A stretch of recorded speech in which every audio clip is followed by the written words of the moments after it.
It's like, oh, this is not fair. I wanted to, I wanted to, awaken because I was in pain and I was an idiot to everybody, and nobody liked me really, and I just felt low. And so then, whoa, it was a big beat. And then I'm like, then some thought came and said, oh, you should get awake.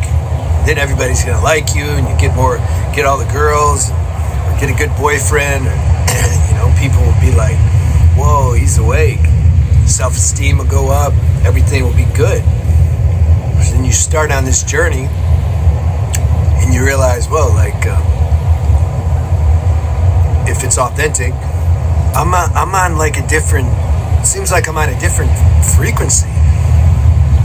It's like I don't fit here or here. I don't fit there. Like, where do I fit? I liked it better when I was just kind of unconscious and retarded, because then, I can just kind of blend in with anybody. Yeah, how you doing today? Good. Yeah, how are you? Oh, I'm good. Oh, good. You have all your Facebook friends. You send each other, I don't know what they do, because I'm not really on there, but they send each other stuff, and then you start to, your frequency starts to change, and you're wearing like different glasses. Remember that movie?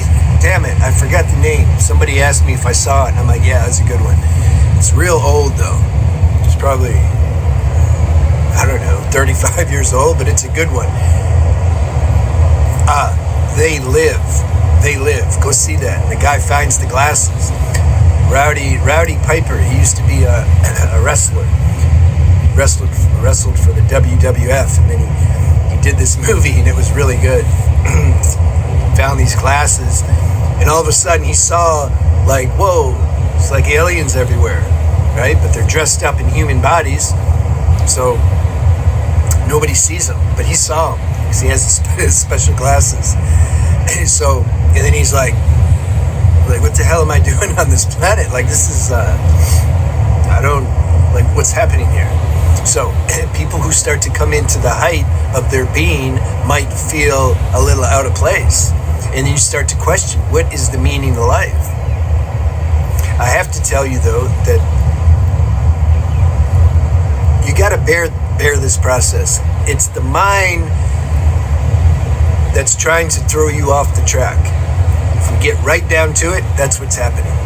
The mind wants to, that's its job. I'm making a video about how devil's God's agent or something. It's doing its job. It doesn't stop. It's not like you say, yeah, okay, I'm ready to be awake now, and then the mind says, oh, damn it, okay, well, I'm going to go, find somebody else. No, now the mind doubles up. When you're just unconscious and you're just kind of living like a zombie, the mind's kind of cool. It doesn't want to rattle you too much. Just let me keep them asleep, and everything's good. But when you start to really wake up, when something inside shifts, when grace touches you in a way that you can't turn off anymore. You're not doing spirituality anymore because it's cool and trendy, and yeah, I'm cool, I'm going to my yoga class. Oh, that girl looks pretty good. You're not you're I gotta find out what I am. What's going on? What's gonna happen? When this body dies, what happens? Is this it? Is there a higher purpose for this life than just chasing money and cars and relationships and having babies and getting drunk and dying? Is there anything? Is that really what life's about? You start to contemplate those questions because the higher consciousness is making you. Okay, so those beings. Now, when the mind smells that, he's like, whoa, this isn't just a little stage. No, something, God kissed him somehow from inside. And uh-oh, I need to get my army together for this one. And then it starts hitting you with these doubts and insecurities, and negative thinking, and starts having you perceive things that seem to verify and confirm what this negative self-talk is telling you. Like, I should have friends. I should feel some connection with people. Like, I don't want to go to the yoga class. I don't blame you. I don't want to go to the meditation classes, or I don't want to chase another retreat and see everybody like, just doing a theatrical demonstration because they're becoming awake, or, everybody's gaga over their guru. And it's like, it's cool, like, but I don't fit there. Something feels like I don't fit there. Well, where do I fit? Should I go to an ashram? Try going to an ashram and you're like, man, I don't like the politics here. Like, this is the same as the human world. It's just called an ashram, and it's kind of refined a little bit. And monks and brahmacharis, they seem pretty restless, in the name of like finding God. Like, damn, I don't really belong here either. This bee's like working me. Ah, right. It's trying to stop me from sharing the message. Let's look at it like that. No, I don't get so deep into those things. Like, this is a sign, Yeah, I don't. A lot of people keep asking me about, they keep seeing numbers, 111, what does it mean? It just means you're on the right track. Let's just leave it like that. Don't make it a big deal. So, I gave a bunch of examples of how the mind can play to try to throw you off the track. And making you feel like life is meaningless is a big tactic the mind uses, because then that creates some sense of like depression, hopelessness, all that. Well, what do you do about that? Do I have experience with that? Yeah, decades. Well, what happened? How did I I've shared this before. Wanting to connect with people. Look, everything's karma on a certain level. Karma means desires. It means certain things that, you're destined to overcome, but it's difficult. Certain qualities and gifts you have, like everything you can say is karma like that. I had a karmic tendency also, desire to connect with people, because I didn't get that growing up. I didn't party. I was done with all that at like 15 and a half. I was going to 12-step meetings at 15 and a half. I liked them.